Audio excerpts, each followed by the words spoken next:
प्रहार संघटनेचे प्रमुख आणि आमदार बच्चू कडू यांनी पुन्हा एकदा राणा दाम्पत्यावर हल्लाबोल केलाय। बच्चू कडू यांनी राणा दाम्पत्याला इशारा देत राणांनी जिल्ह्यात त्यांची नौटंकी थांबवली नाही तर त्यांना महाराष्ट्रात पाय ठेवायलाही जागा देणार नाही असा इशारा दिलाय। इतकंच नाही तर सायन्स कोर मैदानाची परवानगी रद्द केल्याचा बदला निवडणुकीनंतर घेण्याची धमकीही कडू यांनी राणांना दिली आहे। तो इतना क्यों डरते हो राणा को, मैं अकेला काफी है ना, डरो मत। आमची लढाई काही राणाच्या विरोधातली नाही आहे।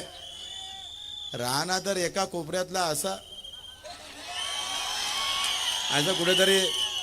कुठेतरी बसलेला आहे, कसा लहानसा पिल्लू आहे तो।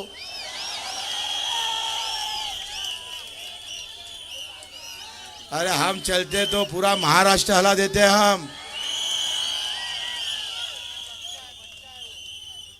अरे आम्ही मंत्रही नाही घेतलं, मंत्रीपद मंत्रालय निर्माण केलेलं आहे। तू त्या नदीतला पाणी घेणारा एक लोटा है, हमने तो नदी पैदा की है यार।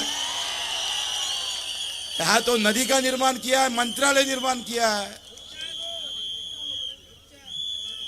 विनाकारण उठला सुटला बच्चू कडू शिवाय तुला दुसरं काही दिसत नाही।